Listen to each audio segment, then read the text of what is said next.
Javascript Frameworks.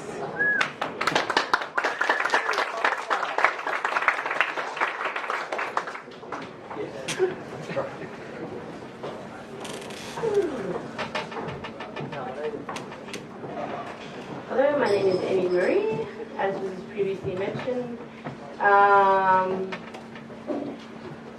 We're going to talk about accessibility review. I would give you an introduction about who I am, but I don't think introductions are always needed. What does accessibility mean? I guess that's kind of sometimes a little bit of the elephant in the room. Well, I'm going to tell you what it means for me. It means that I can access the application of the website with increased font size. It means if you have a video, that I have an option to use captions.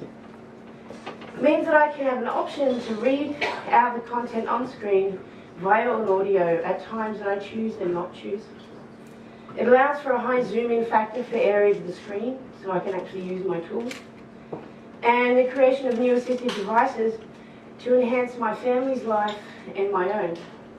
And I think that's a big key thing for me why accessibility is important, because it's not just a way that I've accessed technology my whole entire life, but it's a way that my family accesses technology, and it's a way that a large percentage of people today access technology. But what does accessibility mean for you? Well, it could mean that humans can access information via assistive technologies such as screen readers. Could mean that captions can be displayed on video. Could mean as you age, you can still read the text on the screen. It means that low bandwidth users can have access to your application. People on all types of devices can access your website or application, not just standard devices. So accessibility means a lot of things for a lot of people. But really the key thing about accessibility is that it's about people. It's about enabling people to be able to participate. This is a photo of my uncle and auntie in Malta, on our family farm. And when the EU came in, there was a big disruption in Malta because they were going to kind of stop. The local farmers were worried that they were going to stop how they could access the markets. So for them, accessibility to that market actually means a day-to-day life. So the modern day web is built on JavaScript frameworks, they tell me. But JavaScript can't be made accessible. But the DOM has a web API and HTML elements that are accessible. But I write JavaScript, not HTML. JavaScript and HTML, they need a duo.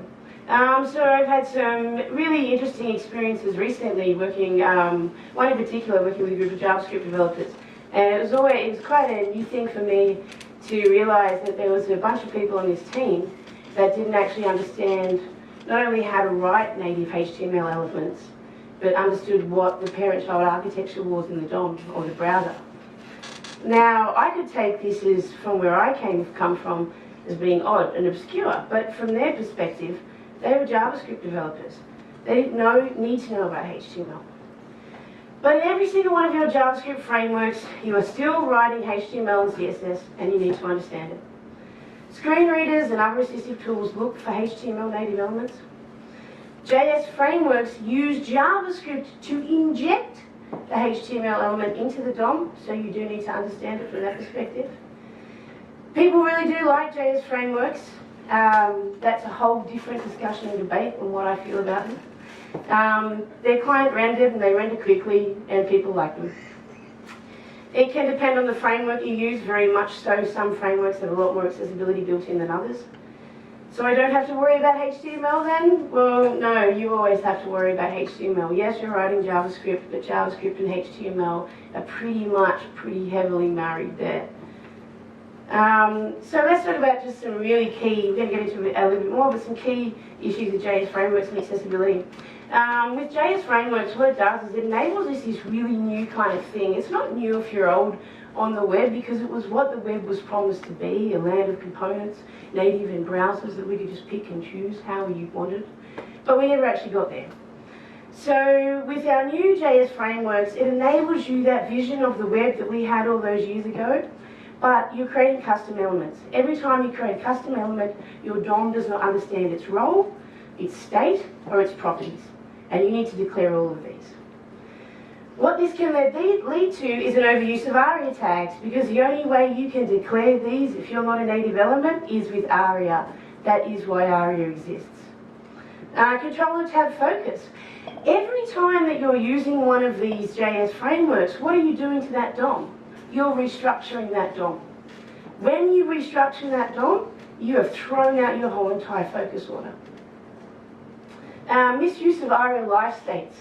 So there's a lot of things happening on your website that you think are dynamic, and because you're not using native elements, and because certain things else is happening, you're actually using a lot of verbose announcements to the screen readers and also to other assistive technologies that aren't needed. But we came for an overview of JS frameworks.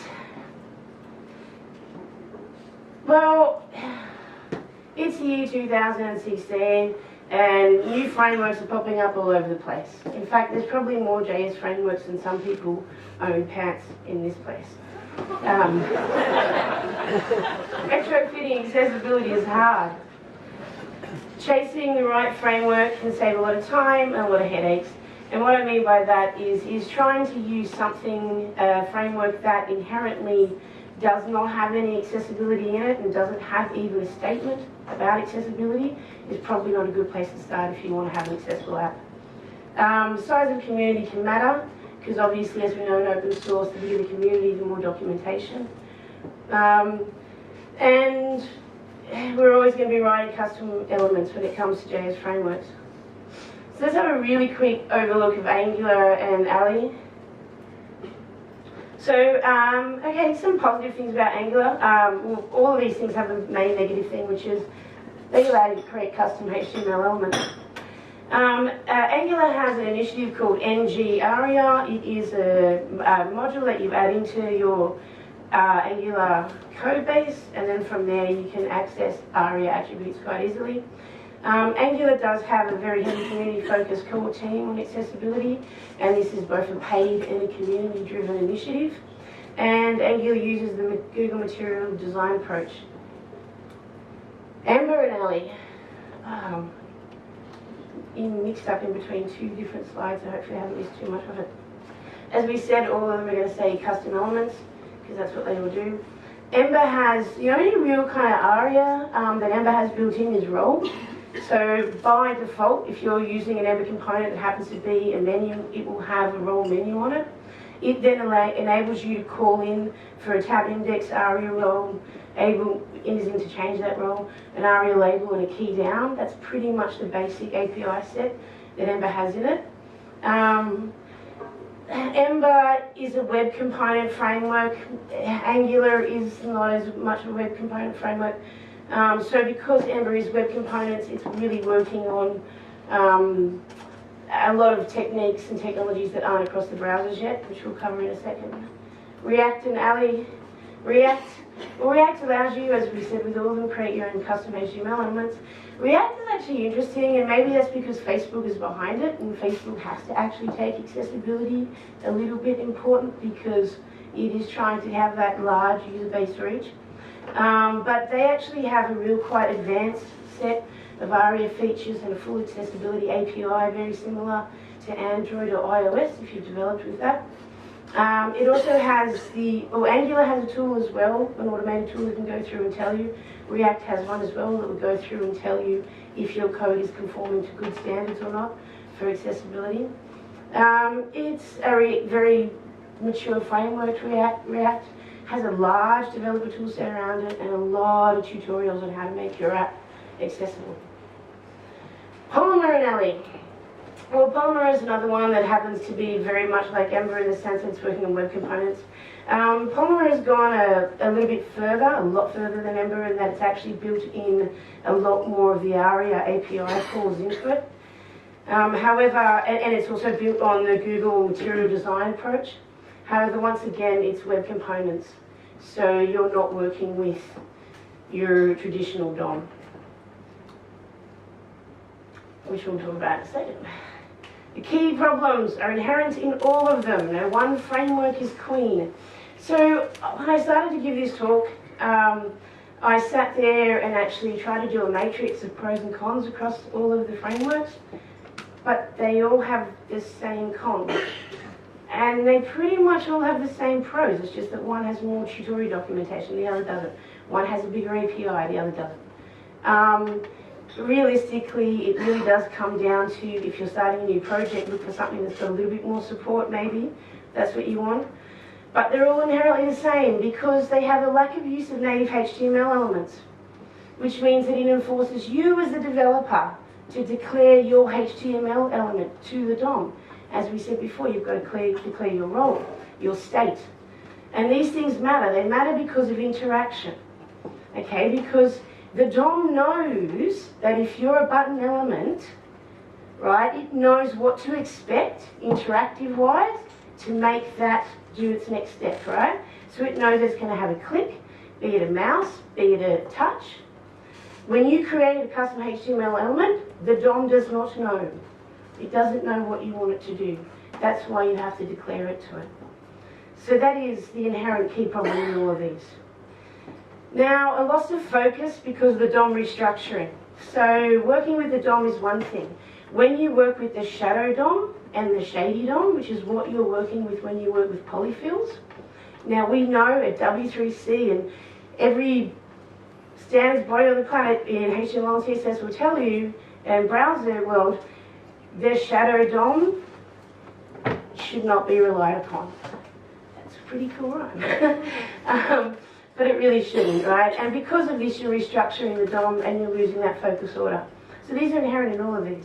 Overuse of ARIA tags. Because you need to declare that in every single custom element, you will be overusing those ARIA tags. And you'll do it not because you want to overuse ARIA tags. It's kind of the same way that you learned, well, at least for me, when like, oh my God, there is a new CSS standard coming out and we can do position fixed. This is awesome. That's kind of what it's like when you're coming into the land of ARIA tags, right? You're going, this is great, I can make it do all these things, but these things will interact and they'll clash. And it takes a long time, just like it took with CSS position, to actually work out how you had to float things left or right, or center things, etc. And they all have inherently the same thing. It's an accessibility as an afterthought, right? None of these applications, so frameworks, are built with accessibility from the ground up. So what's the takeaway here? Accept the pitfalls. If you're going to be using JS frameworks, then you are going to be using custom HTML. And you are going to need to declare those roles and the states and the properties. Sometimes you're not going to need to declare them because it's just decoration, but other times you will because you're building a HTML table, but you're doing it in nested spans. You're working with the shadow DOM, the shady DOM, and polyfills, and all the other mafia components of the browser land in there. And they're pretty shady characters. We cannot trust these across any browser yet. If you're working with Polymer, then it's going to work better on Chrome. It's not going to work better on others. So it really is kind of like there is no set standard here. If you're working in JS framework land, then you really are focusing on leading bleeding edge technology, which means that accessibility will always be an afterthought. Cross-browser code, cross-screen reader code. You thought developing for IE6 was bad. When we start to look at doing this, and this isn't all of them, when we start to look at doing some of this to try to get across platform user experience in assistive technology land, and I haven't even brought up braille readers or anything else like that, or cognitive assistance devices. But when you start doing that, it becomes really, really hard, and you're never going to get one set experience across it. So where do I start? Because we really are back in the early days of cross-browser coding. Well, there's a browser API for accessibility. It's called ARIA. If you are working in the JS framework land, I understand that none of us have the time that we'd like to dedicate to things, but understanding ARIA is probably your first place to go because that's really what you're going to be working with mostly. There is no standard for screen readers, and when I say that is in the same way that we talk about browsers, WebKit versus Gecko has a different way of understanding and interpreting things, say as JAWS and NVDA do. Native elements always, whenever you can, are going to create the most similar experience. When you're working with the Shadow DOM, as we said before, expect things are going to be different. Your parent-child architecture is not going to be the same. There is accessibility toolkits that you can use to view that. Really quickly, I'm not going to go into this because we don't have the time and you can look it up yourself, but basically understand ARIA, and these are the 3 key areas to understand and how they fit in together. Quick approaches to code, as we said, use HTML elements where you can. Add tab index really quickly, I guess, as a takeaway. Tab index is something that you start to see it in JS framework land. Is all of a sudden a way to add a positive and negative tab index to things. The browser DOM understands the focus order of your native elements, but it does not understand the focus order of your non-native elements. So it understands things like a click, an A-link. It understands a table, it understands buttons, it understands input fields. It does not understand span, it does not understand div. If you're using these to express a button, for example, then you need to be doing tab index equals 0. If you find yourself in a position where you need to be going tab index minus greater than -1, then you're probably in a position where there's some really crazy things happening with your focus ordering, and you should need to look at that. Alt tags and captions, well, as we all know and as we all say, you know, that's pretty much your low-hanging fruit there. Manage your focus order and check it across browsers. That is the key thing. If your screen reader reads one focus order and your browser in one platform, don't guarantee it's going to be it in the next platform. Understand the interaction of elements. As we said before, a button expects a space key to be pressed. Then if you're replicating a custom element of a button, ensure that you also have that space key button pressed. Use your landmarks correctly. Never apply anything to the body tag. If you've done it, you understand what I mean. If not, you will thank me for it and understand what I mean when you do it. If native inputs can't be used, right, with good reason, they can't be in the JS framework land. It's not our fault. This is the world that we live in. But we create custom checkboxes. For example, we'll have a role checkbox, ARIA checked, ARIA disabled, ARIA required, and we'll wire up those keyboard events. We spoke a lot about role state and properties. We spoke a lot about tab index. Build accessibility into unit tests. Now, this is a pretty kind of new area, but so is the whole continuous integration approach to release cycle management. If you can actually build in basic things into unit tests, then you can actually overcome a lot of this. Some of the key things here, you can actually look at some watched ARIA properties. You can actually check for keyboard operability. You can check for text alternatives, and you can check for semantics on the HTML elements. Obviously, as was being discussed before, anything that's automated in accessibility is never going to hit 100%. So go forth and make the web more accessible, and thank you.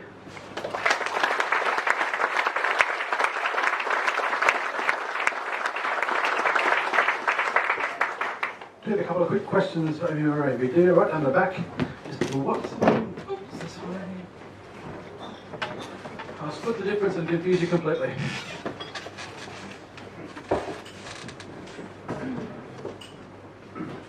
Hey, so awesome talk. Thank you for that. I have a couple of questions that I'm curious about, and I'm not trying to question whether the stuff that you put on the slides were correct. I'm just trying to understand it more closely, and I'm only going to talk to React because that's the only framework that I've got enough experience with to really ask these questions about. But there were sort of two things that you mentioned. One was the lack of use of native HTML elements, and I'm curious whether there's something else that we should know about as developers, or whether you more mean that it's very easy to mark up a div with an on-click when you should be using a button tag with an on-click so that the built-in browser behaviors are recognized natively. And the other, maybe I should ask two questions in a row. That was my first one. Okay, so that's a little bit of a hard one to address in the sense that for myself, when I first started coding on the web, there really was only native elements in some ways. You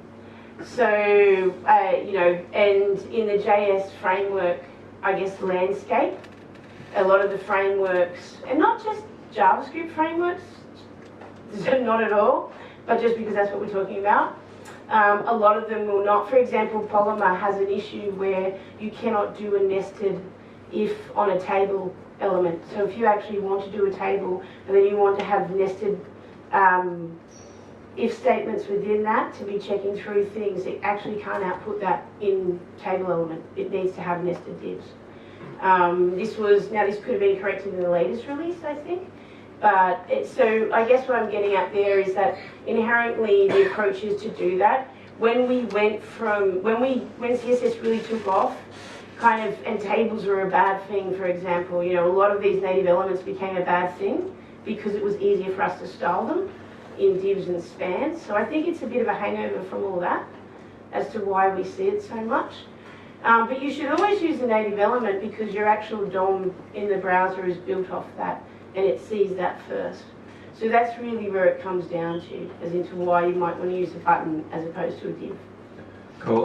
The other thing that I was curious about from the same slide was again, just with React, they've got a whole lot of features in the framework that will maintain the focus state across DOM changes. So whether you're just updating properties on a tag or whether you're doing an HTML replacement, even though the DOM might thrash, it'll reset the focus afterwards. I'm curious to know whether there are additional, like I trusted that as being sufficient between, like regardless of what React does to the real DOM, it's going to maintain focus state. Are there problems with that we should be kind of more conscious of and careful of?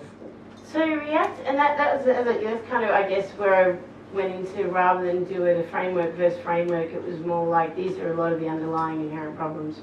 And then talking about some of the tool sets around them, and React is really, really good like that. It actually does have probably the largest support for accessibility around that. Not to say that Polymer and Angular don't as well, because Google does have an accessibility focus.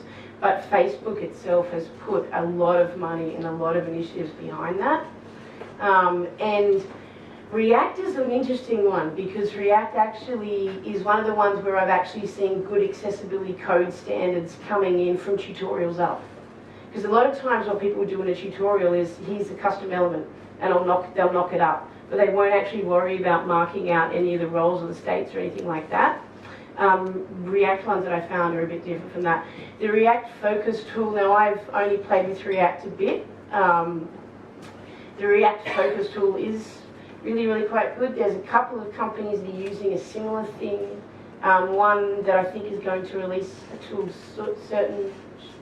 soon around it. But yeah, that's how it does it. I don't think there's any other JS framework that has the focus reset either out there. But yeah. Awesome, thank you. So, One more question? Nope. Can we please thank Maree?